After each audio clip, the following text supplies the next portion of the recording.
There we go. Make that big. I'm going to resume recording on the audio, which I may end up just dropping the audio and just going straight because we had such a good response to the video last time. All right, we are back with Darren McDonald from Grumpy's Guitars and the amazing Geoff Saunders from Crazy Possum Guitars. How are you, Geoff? Very well, thanks, mate. How are you? Mate, doing okay, except for the fact I'll just explain for the punters that you can't see me on the screen at the moment. You see Geoff and the amazing Darren there, but not me, only because I am struggling with my technology at the moment, and my camera on my computer has decided to shit itself and not work. So you won't get to see my stunning features today, but I'm hoping in the next week or so that I'll get myself just an outboard camera or something like that. Because you guys deserve to see me. I am a spectacular sight to behold. Well, you're saying that, Adam. Well, I thought that was funny anyway. All right, Geoff, mate, let's...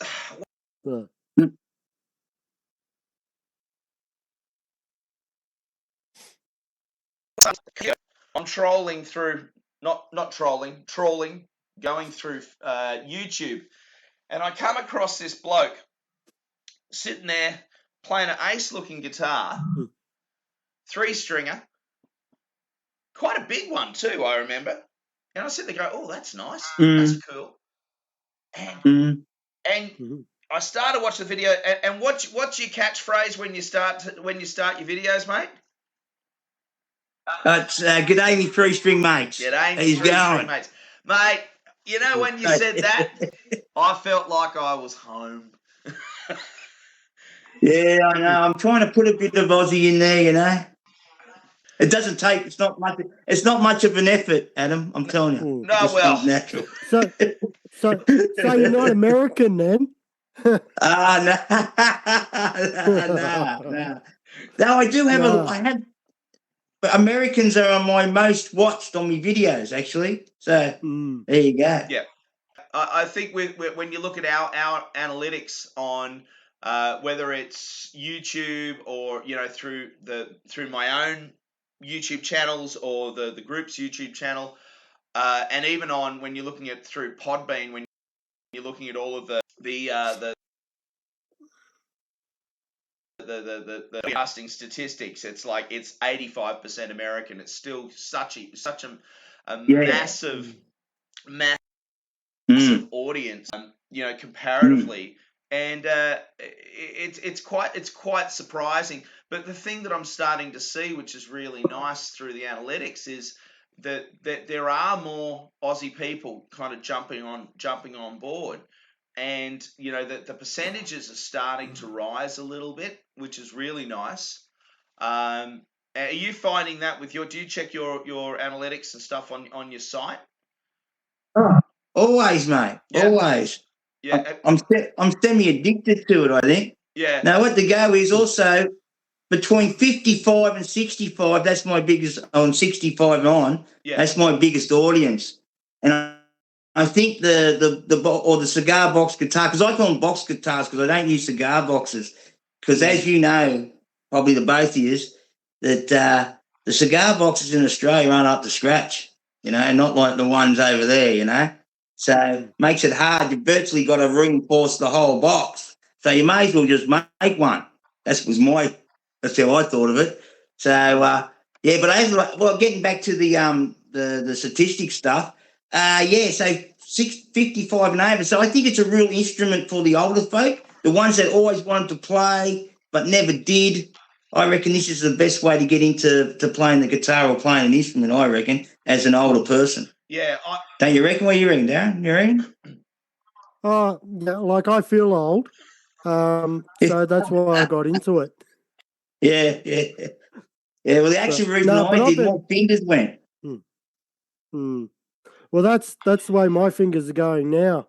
Like I started out playing guitar, and then when I moved to the mountains, and I found Adam, and I started, It was a match made in heaven, wasn't it, eh? I don't know about that. Yeah. Yeah, he's my second wife. I just planted myself in his shop.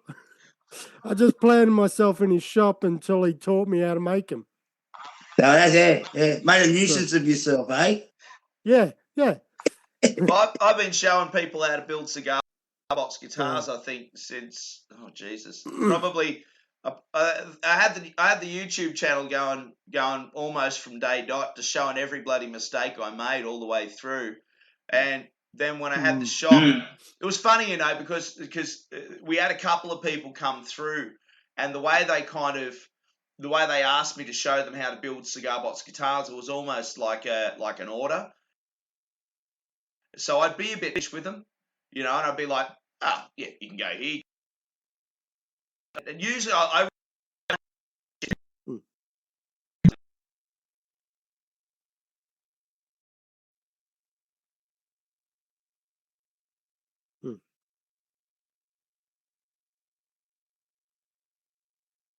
just so. That's so good, man. Yeah. But it's It took Adam 10 years to tell me how to do one. Yeah. See, I warmed up to you. It's slowly. No, it's great. It's great. And I get a real buzz out of, I suppose you blokes do as well, just seeing what sound comes out of each one. Because I'm all about the acoustic thing of it. I don't really mic them up much, or I put a piezo in some of them. Yeah. But I don't really use the coil type thing. That this one here, one. Let me get can you see that one? Well, that's totally acoustic. That's my favourite, and it's made from cedar. So that's cedar. That's so beautiful. And and what happens? I find cedar gives you a real. It's a smoother thing than other woods. I also use camphor laurel a lot because I just like the look of it, and I reckon it comes up pretty special when it's done. Yeah. And but it doesn't resonate as well as the cedar. That's Western red cedar, that one. So and it's got that's a Tasmanian oak neck. Yep. And I always put the scarf joints on too. And as you can see, my nut is just a bigger fret. It's a bigger fret, and that's how I do them. Yeah. Wow. It seems to work because I keep the machine head all in line. Yep. So I don't need any grooves in the thing sort of deal, See, Geoff, that's what I try to do. Geoff, you're like me, mate. You do this. You do the low string over the top. You keep that straight string pull. Yeah, it's it. I think that's the best way. Otherwise, it's hard. This is just me talking, my personal thing. It's harder to get your the nut with the holes in, or you say you're using a nut and bolt or whatever that goes along the top there, right? I usually find that they're always out of whack, the actual groove. Yeah. You can never get them in the right one, so that's why I went that way.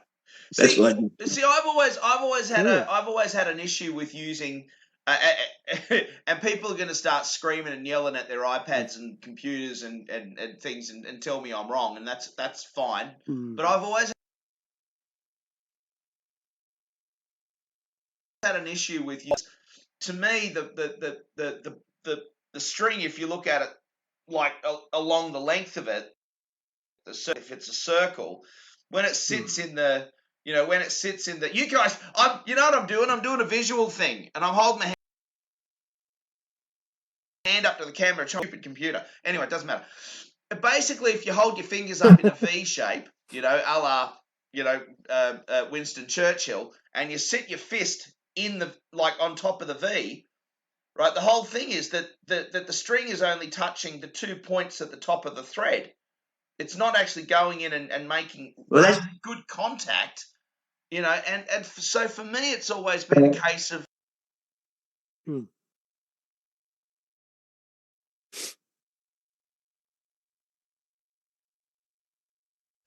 uses them all the time, and he gets a killer sound, even when he was doing piezo guitars, and then of course we got our mate Nigel McTrustry, who's always used those massive bolts up in Queensland.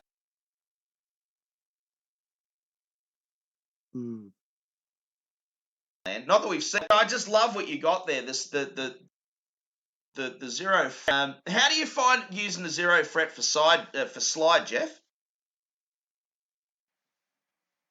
Mate, there's no dramas. There is really no dramas. Yeah. And the best part is too, Adam, right, is when you're down, you say on your, I just got to move my thing here a bit. Hang on. Oh, it's the rest of me shot. Hang on. Yeah. Look at the necks. When you get the, yeah, they're all ready to go. Hey, whiz, mate. Oh, no, not really. They've got a bit to go. See, Daz? This is what you're dealing with, mate. This is professional. I got 35 I've of them never going. claimed to be professional. Well said, son. Well said. I'll just show you something. Are you getting into these scarf joints, Adam, at all? No, look, for me, no. I've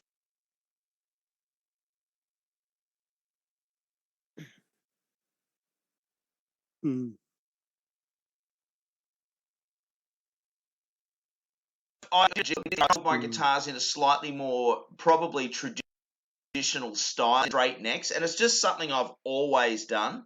But I do love a really nice scarf joint, and I totally see the benefits of using them 100%.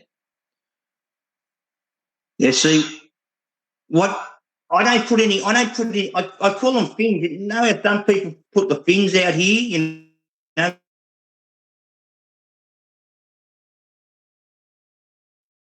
They make it wider here up the end of the thing. I don't do that just because, you know, it's better to say you can line these holes up, you know what I mean? Yes, absolutely.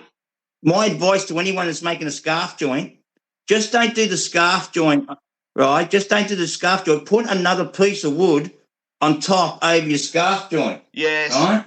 Like this. And that makes it so much stronger. Yeah. Right. Can you see what I'm talking about? Can you see the two layers at all? Absolutely. See how I've got that darker piece on top there? That makes it so much stronger. Yeah. And no, mate, you know what this wood is? That is Oregon off a house build. Oh, lovely. Right, piece of Oregon. Yeah. Right? I like Oregon, but what you got to do, you've got to have your what are they called? Those things there. The grain. The grain going straight up and down. Yeah. If you have it sideways, they do walk. Yeah. Right, but if you have the grain going this way like that, you got no dramas, you know. And that's my little hole for the piezo, all pre-drilled. I know, and then as you know. My standard ones don't come with fret markers on the face, but I put them here along the side. Yep. And I put a box on them, and then you know, string them, and away you go. So Geoff, that's how it's done. Let me ask you, mate. Have you do you have a website that you sell the guitars from? How can people get in contact with you? I do. I have a website, and you can actually buy them online, right? Yep. But I can't keep up, mate. I can't. As soon as you know, I make them and they go. Yeah. As soon as I put them up on the you know, I might play them or something. Do you go to markets? Do you? Do you go to markets? Look, I haven't done markets. I've been to a couple. I'm a full-time school teacher, so I used to do markets up until I stopped teaching and opened the shop. And then when I opened the shop, I never had time for markets. Yeah. Then when I closed the shop, I went back to teaching, and I hit 50. I hit 50, and I've wanted to get back into it, but it's just exhausting. It's just a question of just being able to physically go and do it again. I do want to do it. I'm planning to get back up here in the mountains and do it again, but it's definitely something I want to get back into. Yeah, well, I could only do it once a month because I just couldn't keep up with, you know, you can't make 6 or 7, you know, in 3 weeks. Every week, every 3 weeks, you know, because you have to go with about 20 of them, 15 to 20 of them, right, to the market. Yeah. And, so I was selling a lot like that. So my website is absolutely hopeless.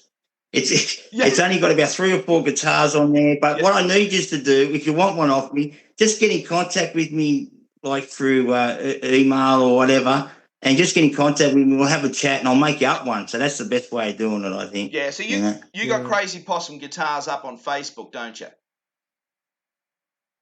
I have them on Facebook, but I'm not a real Facebook dude, you know. Yeah. I've concentrated mainly on YouTube. Yeah. Because I don't know, my friends are hopeless. They just send me pictures of their food they're eating and stuff. So I gave Facebook up, you know. Oh, dear. That was the biggest trend. Yeah. Well, see, So that's mate, the you're story. a man after my own heart because Darren knows how I feel about piezo pickups. See, I absolutely love them. I absolutely love Mate. an acoustic. They're more closely connected to the culturally to the type of music that I really love, which of course is acoustic blues, Robert Johnson, all those guys, Lead Belly, just all those guys, Blind Lemon, or just that acoustic blues where rock and roll started, that whole kind of thing. So for me, seeing you playing those guitars, and they sound great, and they sound pure. And and don't metal guy, through and through. I always have been. Yeah. But for me, there's this beautiful simplicity in playing, an acoustic instrument, or even if it's a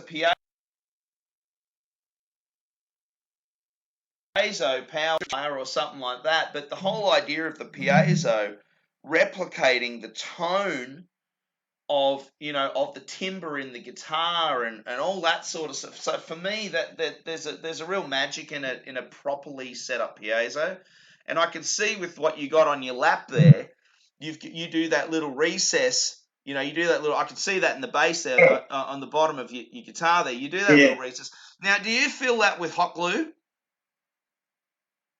I do. Yeah, I do. Yeah. But I don't actually go right around the outside. Yeah. I put the glue where the two connectors go on top of the piezo. Yep. The two wires that get soldered onto the top. Yeah. I put the glue over that just to strengthen that and to keep the pressure off that piece. Yeah. Because this is just me. This is just me again, right, Adam? Yeah. Right? Yeah. But when I did the whole lot of the piezo in, right, it had a totally different sound, right? Yeah. When you leave it with just, what I'm saying? If you leave the flappy bits around the outside of it open, I think it must have something to do with vibration or whatever it is, but it's a totally different sound. Well, so I just put a bit on the top there, It's kind of like if you. Yeah. This is the thing. Yeah, well, when I first started building cigar box guitars, very, very first, I would put, and this is what a lot of people do, right? It's what a lot of new builders do, and this is what turns new builders off using piezos, and they forget about them, and they just go and they start using magnetic pickups, which basically then just makes it sound like an electric guitar, or albeit a 3-string or whatever. But the whole thing about it is that when I started, I would do that. I'll stick the piezo to the top of the lid of the cigar box, and of course, you don't get that tone transfer, that vibrational transfer from the strings and the body properly into that. And so where you've got it placed there is perfectly suited to catch that, to catch all of the energy coming from the strings through the bridge into that neck timber, taking into account all of the lovely cedar that you've got as it's going through. That beautiful energy of the PAs. It's passive. You don't use any you don't use preamps, do you? No, mate, not at all. No, not at all. I don't need, when I'm doing a recording, it's just my acoustic one, not plugged in at all. Yeah. Straight into the mic of my phone. Yeah, well, mate, and that's it. When I'm playing songs for the group, when we're doing, for the Facebook group, a lot of the times I never plug in. Quite often I use one of Darren's guitars. Darren doesn't sell, mate. Darren just builds because he's a lunatic and he just loves giving them away. and and it's. I don't like sharing. I can't show it, but I like you, man. You're doing well. Sharing is not caring at But it. you can hear it, and it's just like Darren builds his out of plywood. This thing's made out of complete plywood and Meranti for the fretboard. And I got to promise you one thing: it's one of the best sounding acoustic instruments I've ever heard. And again, it doesn't have a pickup. You're right, mate. Yeah. Hey, just give me 5 minutes. I'm going to show you something. Yeah. Go and grab it. I'll keep yammering on. So, what do you got, Des? Oh, don't yammer. I was just going to show because I don't think he can see what you're showing him. Oh, here you go. Oh, hang on. What do you got there, Darren? Oh, yeah. Look, beautiful. Give us a look at the finish again, mate. Give us a beautiful, mate. I love that rustic stuff. That is awesome. That is awesome. That's what Darren. That is mate, awesome. I'm trying to tell Darren to. That's just to make plywood with stain. Yeah, perfect, mate. And you're getting a good sound out of that too, eh? Yeah. I don't know if you can hear that. No, you got your microphone's directional, no, not mate. really. It's not omni. We won't hear it, buddy. I promise you, it sounds better than that, Geoff. Yeah. It does. Right, it's all good. I'll tell you what. But he's got it on boxes. stealth mode. Oh yeah. So here's me boxes, right? Lovely. Now this one here's got a camphor laurel back on it, right? Yeah. Like that. See the camphor, right? And there's the lugs, right? Yep. It's in there. Oh yeah. Now I do another one, right? This one, it's got that is the plywood. Yes. That's plywood I'm using on the bottom of it, right? Yep. And I'm telling you, there's no difference. There's no difference whatsoever. They sound exactly the same virtually when I put them all together. So plywood's fine. Whatever it is, it works fine. What's with the two holes? And like most things, that's me sound holes.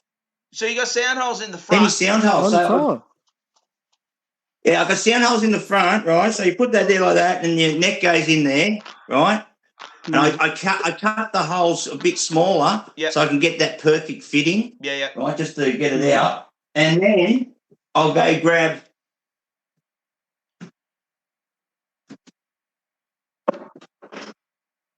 Look at that.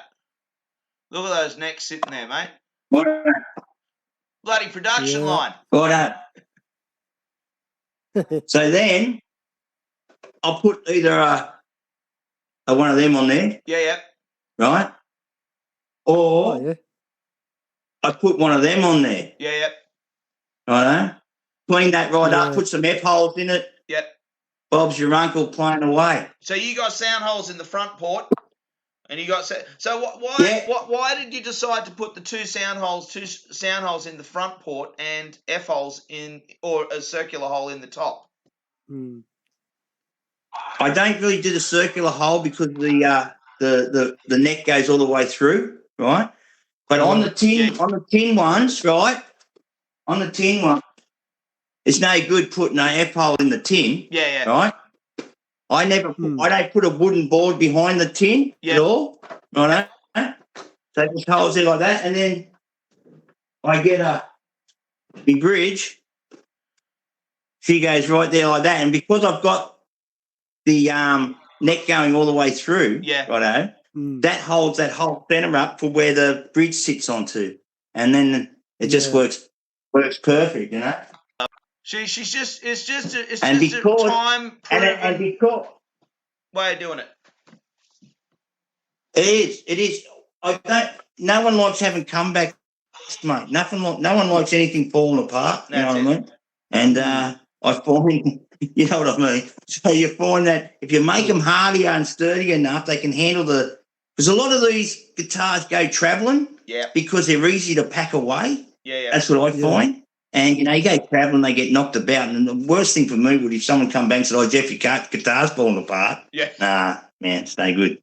No good at all. No good at all. So, just why when I put F holes in here and I've still got the holes there is because I'm lazy and I just did the one job and I did have to make a different box for that. So that's why it's got the holes there. Bloody makes sense. Yeah. That's. I use the 25 and a half. Yeah. Or the 24 and 3/4. One or the other. Depends if I stuff the length up or not. Depends on which one I use. So. I think it's nice given a couple of different lengths. I mean, I've always used 25 and a half. I started using 24 when it got difficult to start to find the biggest cigar boxes, and I always found that using those little Romeo Juliet cigar boxes, you know, the number 20s or whatever they call them, or number 2, I think, whatever. I always found when you stuck a 25-inch neck on that, it just looked a bit odd. It's just, so using a 24, you know, I know Del Puckett uses like 23s and 22s, but for me that's just a bit too diminutive. It's a and I've never had success. Bill's a mad scientist, mate. Oh, he's just crazy. He's crazy, mate. He's just, you know, he's out there. He's out in many ways. Is our Del out there, you know? But as an innovator, he's a very clever man. I love the fact that he tries. Mate, that's it, you know. He puts springs in it for the reverb, you know, and he goes all out. And he does that perfect, that pitch fretting, whatever it's called, where they got all the frets are all over the shop, and what does he call that? Was he called something intonation? Awesome. He got just intonation. That's it. That's the one I'm talking about. Yeah. Watched an interview with Brett Gardner, and Brett Gardner's like this virtuoso guitar player who plays cigar box guitars. Like, he's insane. He's absolutely insane. And even he was quoting Del. He was saying he actually used just intonation on his. Look, you know what? Personally, I don't know, man. It's a cigar box guitar. It's like the whole thing about a cigar box guitar is that there's always compromise. It's not a perfect instrument, and I just think it'd be kind of, I don't know. I love picking up a guitar and you know, knowing that, you know, having that bridge, that straight bridge, you know, there's always a compromise. You're either going to get the D in perfect, you know, the middle string in perfect harmony, you know, intonation wise, and then you're going to be, the 2 out one's going to be slightly odd, or your 2 out one's going to be perfect, and you know what I mean? Like, there is always that beautiful compromise with these guitars. They're not perfect, but they're beautiful, you know, at the same time. And it's just like, I think what you've got though, Geoff, is your guitars really seem to have a really lovely tone. Now, that obviously comes down to the tone woods. It obviously comes down to the way you build them. They look solid as hell. They really do. But the other thing that I think is really lovely is your fretwork looks really, really nice. So do you have a guitaring background? Do you have a guitaring background at all, or is this, or do you play normal 6-string guitar? I mean, I'll tell you about my guitaring. Well, right? Let me ask you the question. How did you get into it? I'm about 24, right? I joined a band. Yep. Right? I've been playing for a few years, so I joined a band, and there's always subsidised my pay, you know, from being a motor mechanic, right? So it just subsidised the pay. And I had kids early, you know. I had kids when I was 22 and that, and so I kept. This is the 80s, right? Yeah. So I kept going with it to keep, you know, a bit of money, you know. And then as I kept going, so we were, as a band, we were getting $600, right, a gig back in 1989. That's good money. Right? Back then, $200. That was like a whole week's wage virtually. You need, well, you know, as an apprentice and stuff. Yeah. You know? So it was good stuff, right?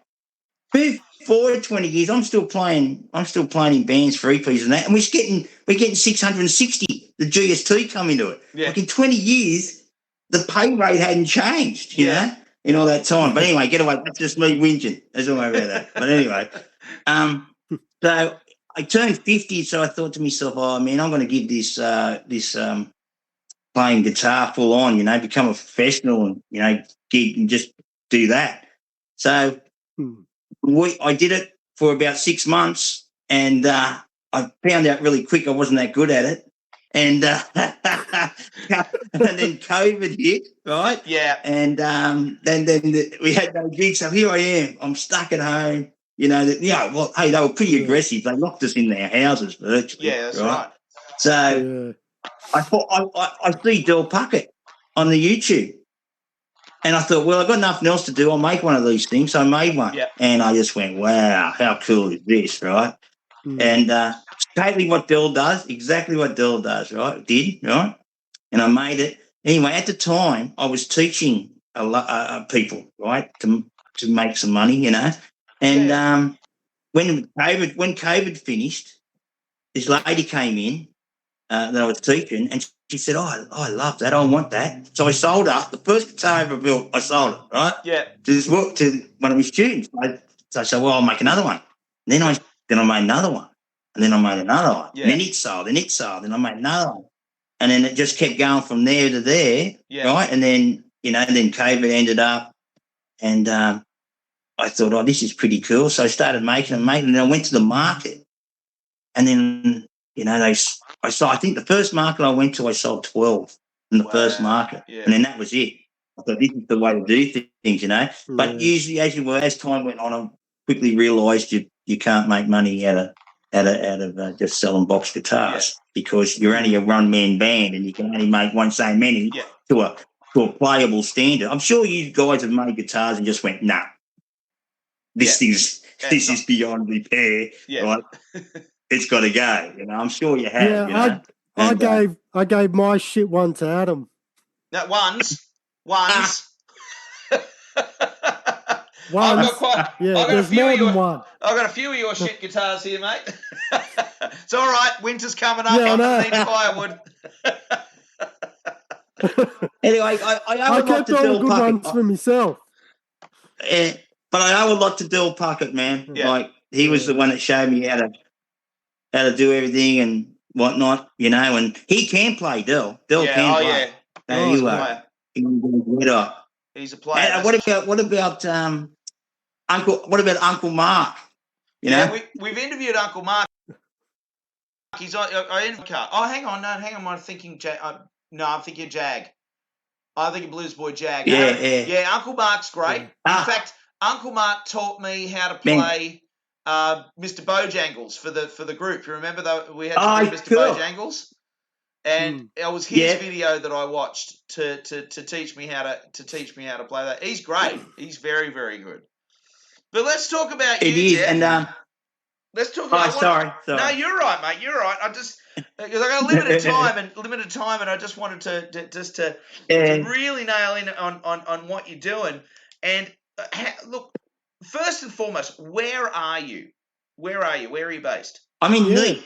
I'm at Neath, right? Where's Which that? is one of the suburbs of It's one of the suburbs of Cessnock. I'm in the Hunter Valley. I'm right at the wineries. Oh, wow. So you're up near Newcastle.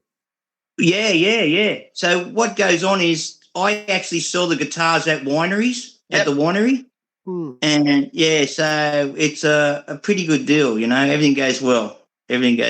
Very nice.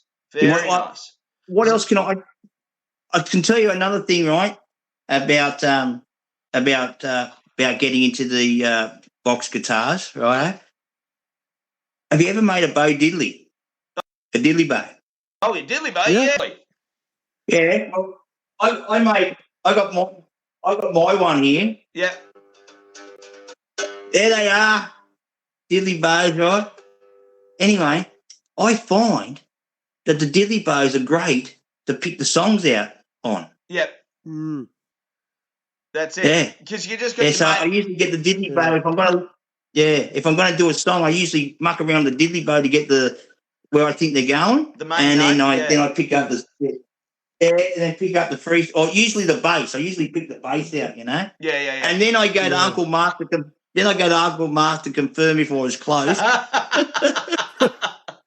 But mate, let's talk about your YouTube channel, man, because I got to say, it is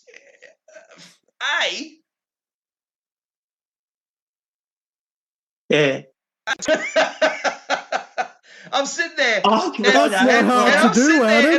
I'm watching you. I'm watching you, and I'm going, I was sitting on about 1,600, and I was sitting there watching you, and you were on like 1,200. And I come back the next week, he's on 1,250. Shit, I haven't moved. I come back the next week, he's on 1,300. Bloody hell! Now you're on 2.69 thousand, mate. You gotten up there. You're nearly on 3,000 viewers, 3,000 people sitting there watching you play guitar. And I'm gonna throw a name at you. You may not know, you may not remember this name, but I'm gonna throw a name at you. It's a fella that I'm building a guitar for at the moment. And it's funny, you know, because when I contacted you a couple of weeks ago, you know, I always say, people go, oh, where can I learn a cigar box guitar, how to play, and all this sort of stuff. And I always send them to your channel. I'm always sending them there because I just find. Oh, perfect. Well, I find your channel, it's very approachable. It's a lot of fun. It's not stressful. It's not too busy. I think the problem with Uncle Mark is because Uncle Mark's got all the fandango going on. I think it's for me, when I look at that, it's a little bit stressful and it's hard for me because I got a bit of ADHD. I don't focus real good, right? So for me, when I'm watching your videos, they're nicely set up. You're sitting there on the screen, you're showing it, you got a real pleasant, happy persona that you just, and you're naturally enthusiastic, right? And the other thing that I love is the fact you got that little bit of software which actually is putting the tablature. It puts the tab up on the screen as well for people to focus on. And mate, I think you've hit a winner on that. I think dude, that's not software. That's me. I write each one of them notes out and put it on. Oh, so it's hard work, mate. So you're doing this gig. You're doing this gig now full time. No. I work. Look, I'm semi-retired. I work 2 days a week. Yeah. That's it. It's for someone else, and the rest of the time's mine. You know. And absolutely. Absolutely. And but I'll tell you something. I don't actually. He won't mind. He won't mind me throwing this name at you, David Wheeler. Oh yeah. Yeah. I don't know David. Yeah. Yeah, I know David Wheeler. Yeah. So I told him I was interviewing you. He's so stoked. So Dave, if you're listening to this, there you go, little plug for Dave Wheeler. So but he was saying, I'll tell you. Hold on. Dave Wheeler made me that. Oh yes, that he does the laser cutting and stuff. Yeah. Now look, that's going to be a resonator. Oh, sweet. Nice. I know. But he's such a lovely guy. He's such a lovely guy. What a champ. Mate, have you seen the video I've got with him? I did a thing. He said, I sent him. He did. I built him one. I built him a guitar. All right. Yeah. And he made the little F holes for it. All right. Yeah, you seen it? Yeah, he made them for me, and I put them on his guitar for him. It's all Camphor Laurel. Yeah. And I sent it to him. I said, I hope you send me back a video of you getting it. And he did. And he sent me a video back of going through his whole shop. I've got a video of it on my channel, mate. And his laser cutter. And he just types it in. Darry just types it in, right? Yeah. And it goes, and out comes this. It's unbelievable. I'm just trying to find where. How long ago was it? Not long ago, man. It's called Laser F Holes. It's on a blue screen. I got it. I got it. There you go. Yeah. Dave and Laser F Holes. That's Wagaday. That's it, Wagaday.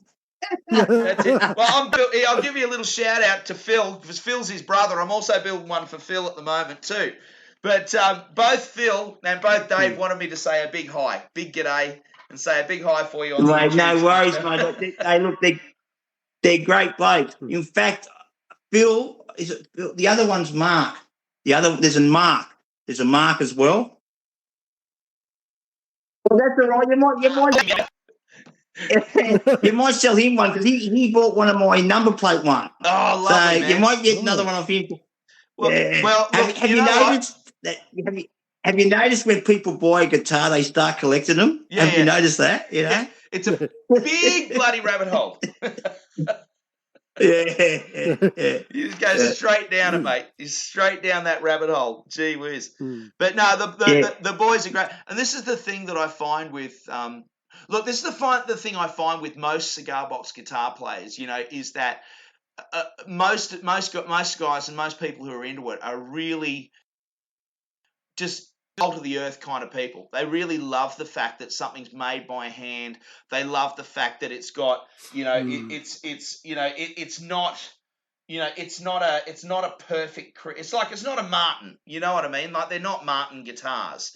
They're gonna have when you're reclaiming. I'm showing you the guitar again. I don't have a picture. When you're using timber that might have a knot in it, or it's imperfect, or it's being reclaimed, it's got a nail hole in it and stuff. It's that sort of stuff that people love.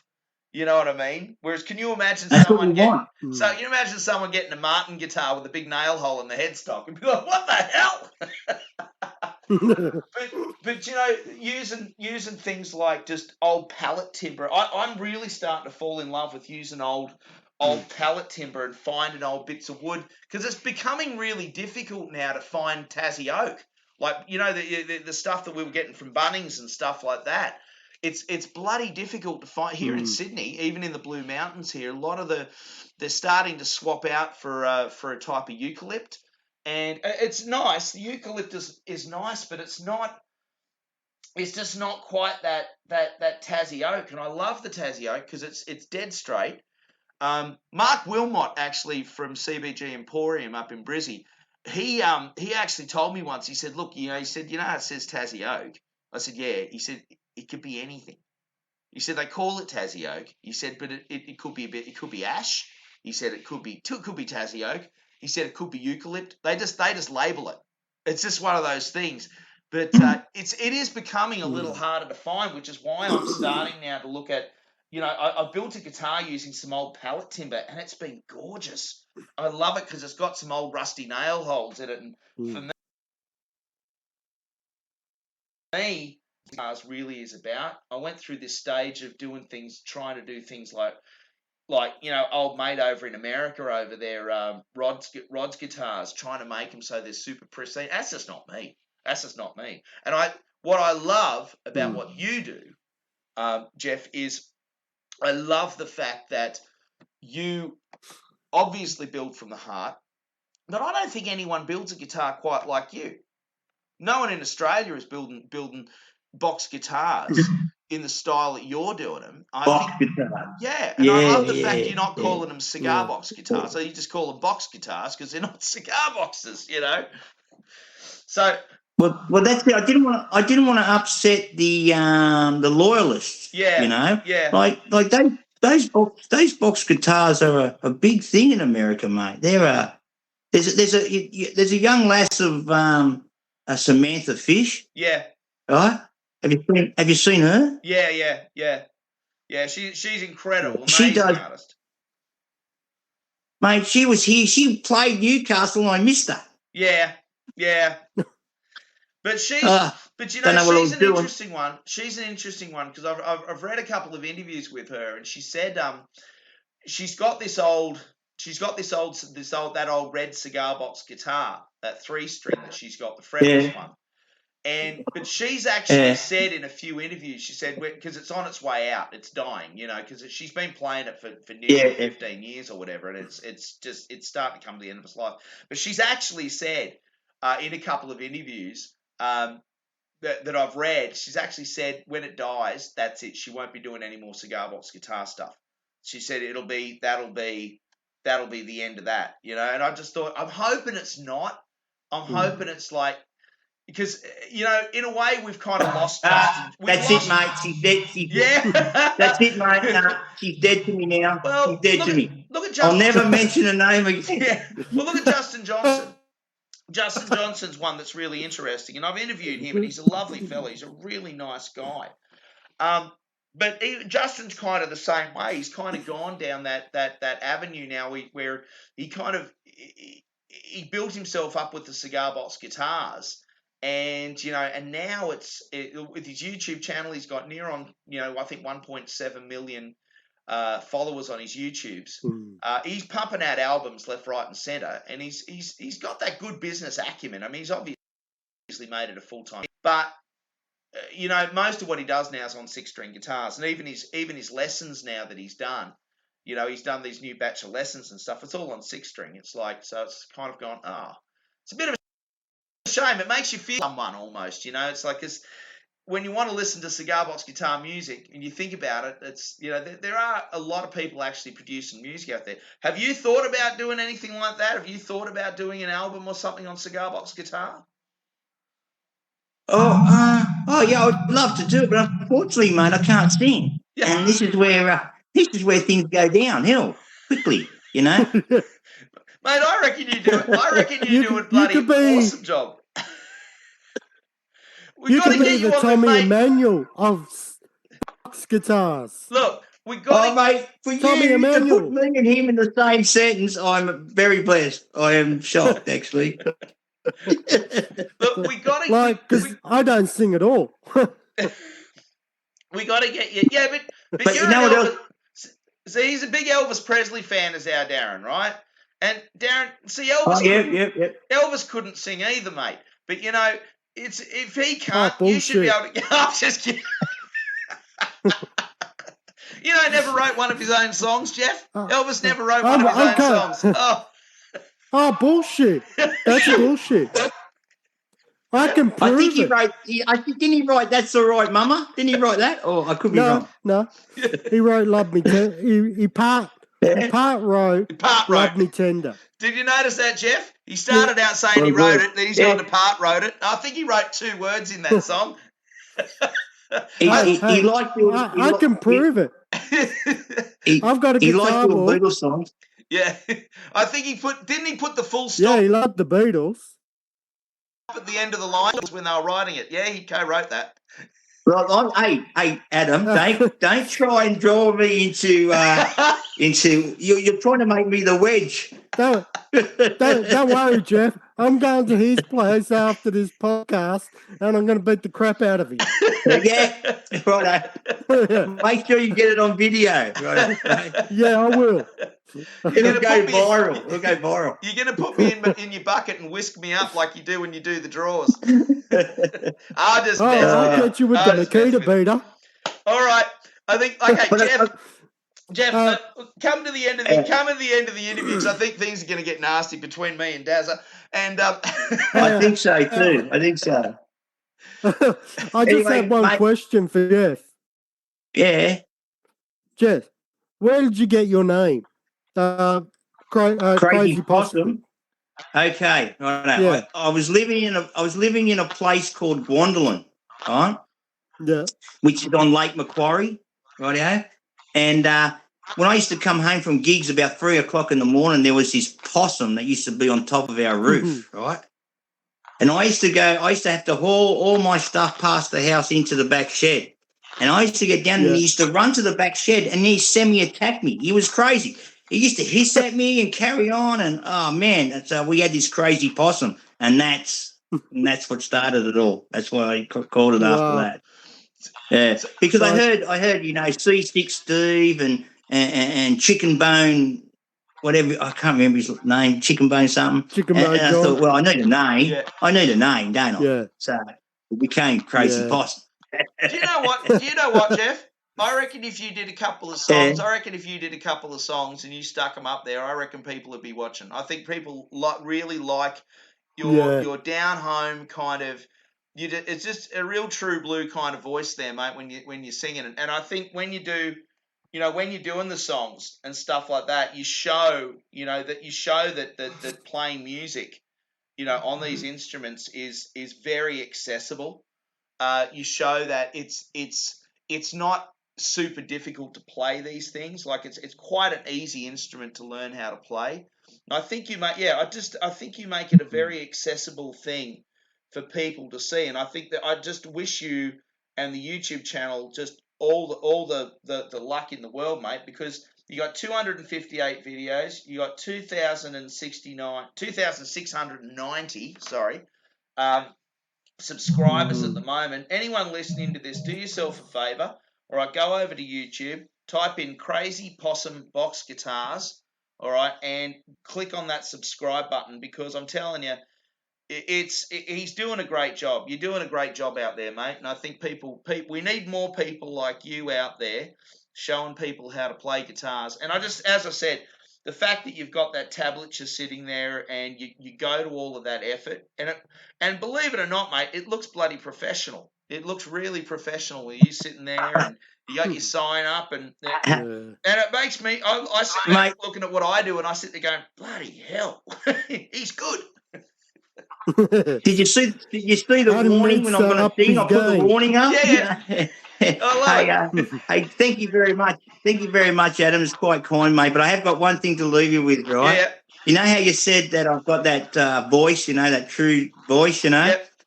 Guess what subtitles is my highest subtitles? Which one? Language. Which language? It's English. Yep. So people speaking English are getting subtitles with me. What for? Because they can't understand me, mate. they mustn't be Aussie. They mustn't be Australian. Or they're from Kirribilli,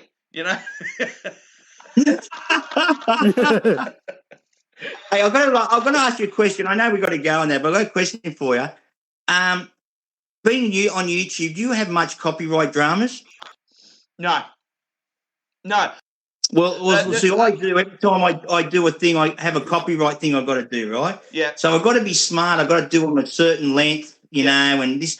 So what I wanted to say was, I find it ridiculous that they put copyright on people that are teaching things. Yeah. Because, look, I sit there and sing it with my shocking voice and play it on this little three-string guitar, and because it sounds like their song, they take all your money. They take the lot. Yeah. Right? Yeah. So so you've got to be tricky. You got to cut it down, and that's why sometimes I do songs there's bits missing, but I'll teach it after I do it. But I can't play it in that one hit because I'll get copyrighted. I think it's you got a 15 second block. Look, you got. See, I'm not monetized. See, that's the thing. So maybe so maybe that's why I'm struggling with that. The funny thing is, the only two strikes I've ever had against me were when I had the shop, and I was doing a guitar repair and filming a guitar repair when I had the shop, and in the background I had on the two occasions one of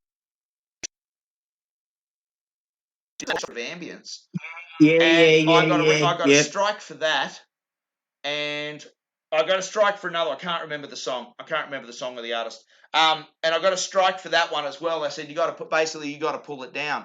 But see, I'm not monetized. So when I sit there and I play a song, even if I do a song even on the YouTube channel, I don't think we've had any problems, Darren, on the not YouTube, on the Facebook, on the group, even with all the people that are uploading versions of songs. Because what are we doing at the moment? We're doing Rod Stewart at the moment. And if anyone get a copyright strike, it should be me doing sexy. And not a copyright just because it was. And that's just a no on all counts. That's just a no on all counts. And that was rather terrifying. my kids heard me singing that, and they're sitting there going, "Dad, what are you doing?" How old are your kids, mate? Age-wise, you got 15, 18, and 21. So yeah, you've got it all happening. It's all busy. Go. But no, I don't have I think because you're monetized on your side, aren't you? Just happened. It happened in March last year. Yeah, and it's a good thing. But it's also a bad thing. But I've got to give a big shout out to my members. I've got members, and there's 30 blokes, that pay $1 a week, and they become members. I give them an extra video, the video I actually give them is me struggling to try to learn a song. Yeah. With a slide and stuff, though. It's pretty good. And, and they can download a hard copy of all the tabs as well as you become a member. So that's what I offered them, and I got 30 blokes that took the offer up, and I love them, mate. They keep the lights going. Well, members, they're fantastic. Well, pays for a couple of sets of machine heads and stuff like that, all that sort of thing.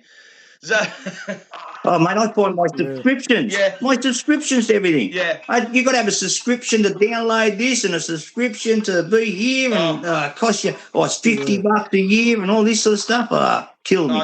That's the thing that's really getting to me now is with all these bloody subscriptions and everything. It's like you don't own anything anymore. Even the music that you get now, like everyone's just streaming. I bought an album. I think the last one I bought was Judas Priest's last album that they did. That was a cracker. And I don't know. It's just like when you look at your record collection, you kind of sit there and go, I've gone back to collecting old records and stuff like that because I want to own stuff. I want to, and CDs and things like that. I'm telling you, when when the shit hits the fan and we lose all of the internet and all that sort of stuff, I'm still going to have my record collection. So, couple of questions for you just before we go, mate. This is our couple of questions before we go. All right. Yeah. So, what's your tip for new builders? Rightio. Wood selection's big. I met a bloke called Jock the Lumberjack. You might have heard of him. He's me man. Don't use stuff that you can make a deck out of. No, that's number one rule, right? Don't use any of that stuff, right? If you can make a deck out of it, don't use it. But that's the only thing I can think of. Righto. With materials anyway. And the last thing... You know what? I've made a guitar out of decking.